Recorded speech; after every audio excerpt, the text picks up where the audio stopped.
world. In the regular season, you see all these flashy numbers, but it's been, probably 10 or 20 years since you've seen an offensive explosion in the Super Bowl. Because when you get to that point, you have these teams with these great defenses, and it turns, if you look at the statistics, those are the teams that end up leaving with the Lombardi Trophy. Yes, and let's keep something in mind. We are only 6 games into the season, and teams who drafted heavy on defense, like Green Bay, like New England, we got to give these guys some time to gel. As far as nobody's saying that the Patriots by the end of the year can't have a better defense. But right now, I saw what I saw yesterday. Okay? I saw them blow a big lead against Baltimore, and I saw them blow a 13-point lead yesterday at Seattle. So, what else am I supposed to go on? What they did in 2001? What they did in 2003, 2004? Well, I understand how great Bill Belichick is as a coach. I understand how great Tom Brady is, but there's a lot more to it than that. And, this isn't Madden football. This isn't a pinball machine. Okay? These defensive guys have just as much right on the field as the offensive guys. And defense is still a big part of this game. And, for all this quarterback-driven league, you notice something a little different this year? A lot of teams running the ball, including the New England Patriots. So, this is a cyclical league. When teams get used to one thing, all you have to do is change things up on them, and all of a sudden the trend starts going the other way. So, look at all the teams, how they're running the football. Look what New England, what did we credit New England with beating Buffalo? And then the game after Denver, okay? Running for over 200 yards, okay? Yeah, I think the thing that most people forget with New England when they're winning their Super Bowls, they had a fairly decent running attack at the time with guys like Corey Dillon. You look at the Patriots teams that have made the Super Bowl recently and you think of the passing attack, but when they went to the Super Bowls and won, they did have a running attack, and I think a lot of people forget that. Yeah, I mean... No, I don't forget it at all, because, and case in point, let's go back to 2001 when they won their first Super Bowl, okay? When they beat the Raiders in the snow, the Steelers in Pittsburgh, and the Rams at the Superdome in three postseason games, correct? Yes. Okay. Now, do you know how many offensive touchdowns Patriots scored in those 3 games? I think it was 2 a pop, I believe. It would be 3 total. Oh, wow. 3 total. 1 in each game. Well, Scored 1 touchdown against the Raiders in the tough game. The offense scored 1 touchdown in the AFC Championship game. And by the way, the pass was thrown by Drew Bledsoe, not Tom Brady. And they scored 1 offensive touchdown in the Super Bowl against the Rams. Their defense and special teams in that postseason run scored 3 touchdowns. And they won a Super Bowl.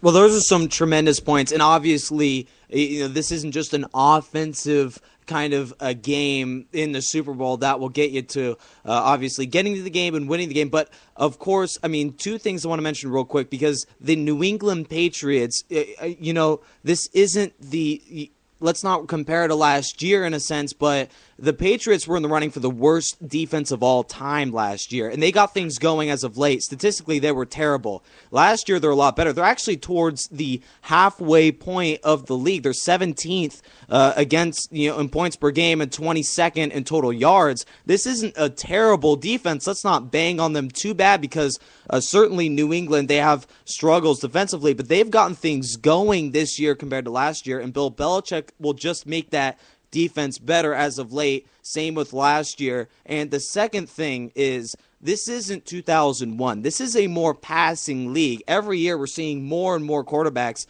breaking passing records and getting, a boatload of yards. We just saw Aaron Rodgers pass for 6 touchdowns, this week, and certainly that in 2001 I don't believe we didn't really see very much passing, as much rushing. Now this is a more passing league, and right now this offense is about as good as it's ever been with a running game. They finally have a rushing attack, and now this defense with a better defense with the running game, I believe that of course 3-3 is not a record you would like, and that record has come to very, very close losses against good teams. I still see the Patriots winning a lot of games. And just go back, as you mentioned, Russell, that the Super Bowl, you need to have good defense. Past 2 Super Bowls, both teams have gone for nearly 30 points, and they've thrown it down the field. The Packers beat the Steelers in a very high-power game, and the Giants took a lot of offense to beat the Patriots in that game.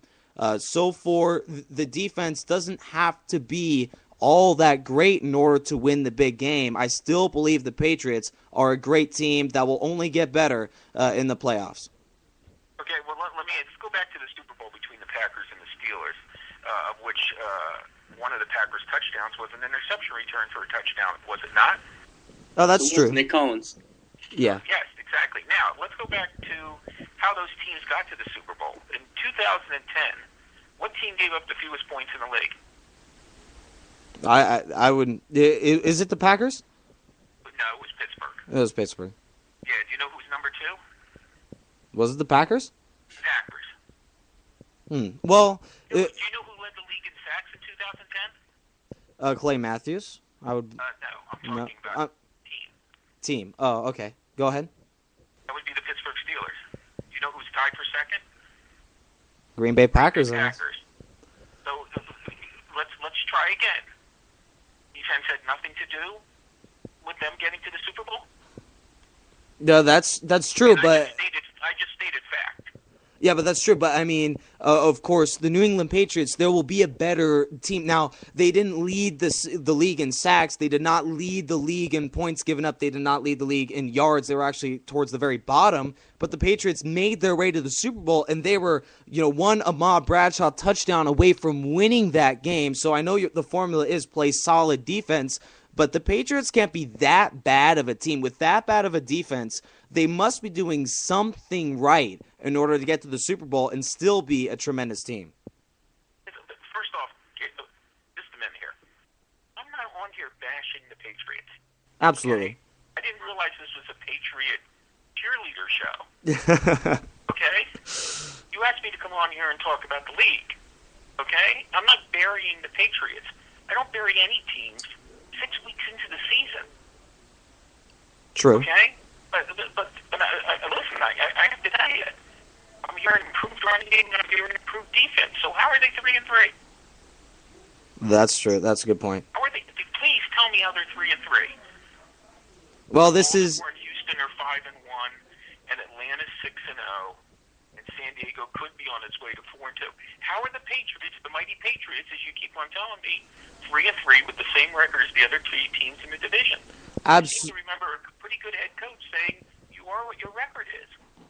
Absolutely, and I don't think we'll be thinking of 3-3 when the Patriots are in the playoffs. But as you mentioned, this isn't just a Patriots cheerleader show because we had a lot of other topics. And Russell, obviously, we've gone way too long on the Patriots. I'm glad. Come on, we can keep going. Okay. Well, we're actually running towards the last 10 minutes of our show, but we'll ask for your final thoughts on this team because obviously the AFC East is a 4-way race to the end. How do you see the remaining AFC East and this entire division? How do you see this division, very uptight, kind of 4 teams? How are they battling their way through the final 10, 11 weeks of the schedule?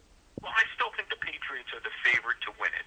I just don't think they're going to win it in as convincing a fashion as everybody thinks, because I think what has happened here in the last couple of weeks is a perfect example is yesterday. New England lost. The other 3 teams in the division won.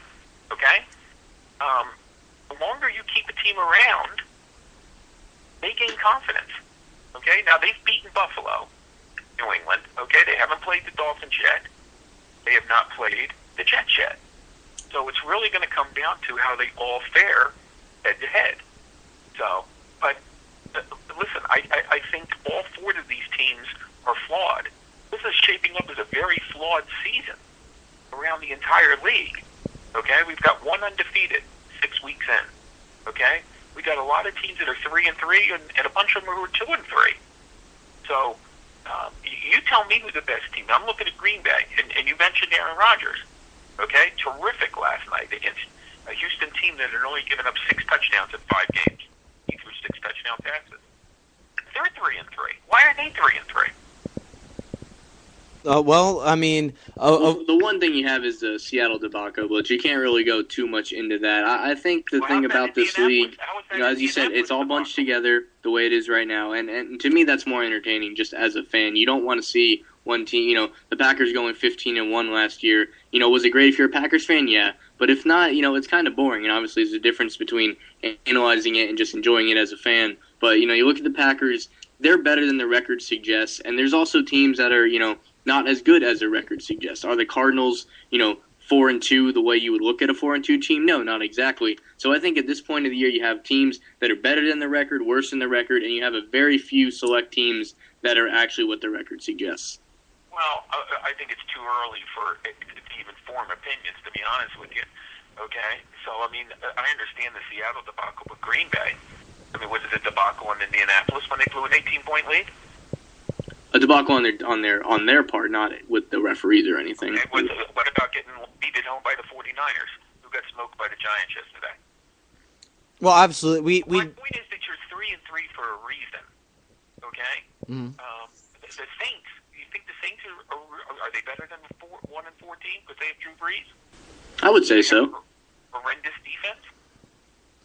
I mean, and it goes back to this point. Obviously, it just seems like this topic can go round and round, but the teams that are 3-3 and win late are seeming. I would take that team any day over a team like the Cardinals who go 4-0, and I don't think I'm very hard-pressed to see that they'll probably lose 8 of their final 10 games, or at least 7 or 6 of those games. I would take a team that is hot for the playoffs. Obviously, the past 2 teams that have won the Super Bowl have gone the same exact way. I would take a team like the Patriots as well, the Packers, that go 3-3 and obviously win late. And in a way, you're 3-3 for a reason. Yeah, that's right. Maybe it's kind of it's a learning experience early in the year, kind of a tough test for this ball club, for obviously a lot of teams that are struggling right now that really shouldn't be right now for the National Football League. In a way, it seemingly is better than to be a team like the Packers 15-1 and lose in the divisional round in pretty convincing fashion.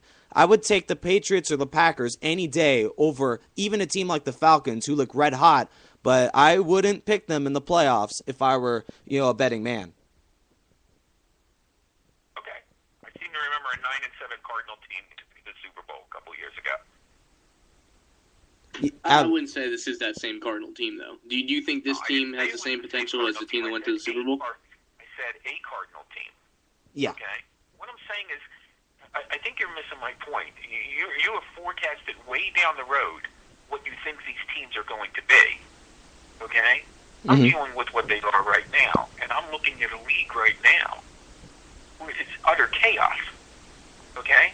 I mean, who is playing the best football in this league right now? I would say I think everyone would agree it's probably the Falcons right now. I mean, even though they've struggled as of late, but okay. But are they playing the best football in the league right now? Yeah, but this isn't a league where in October is the Super Bowl. That's in February. But I mean, I see what you're saying though. With the of course, you got to win now. It's not about winning late. It's about winning now and then adding up the wins late in the year. But obviously, I would take right now the Falcons are a better team than the Patriots. But late in the year, that could go the other way. Yes, that could. Mm-hmm. Okay. The difference here in our conversation is I'm dealing with fact. And you've already got the rest of the season all figured out before it's even happened. That's true. That's a good point. Okay. Now let me tell you something. If you guys can do that with Powerball, please call me back. Because I'd love to hear your numbers. Okay. I mean, I'm kidding because I care here, but yeah. In other words, this is a different kind of season. Okay. There's no doubt this is a different kind of season, and who knows what things are going to look like. Okay. Now. Let's just think about last year. The team with the worst record in the NFC as far as the 6 playoff teams won the Super Bowl. Okay, the team who was 8-8 and won the division last year and lost its last 3 games beat the Steelers in the playoffs. Okay, you were seeing more and more, 8, 9, and 7 teams advance in the playoffs. You Seattle team knock off the defending Super Bowl champions. Absolutely.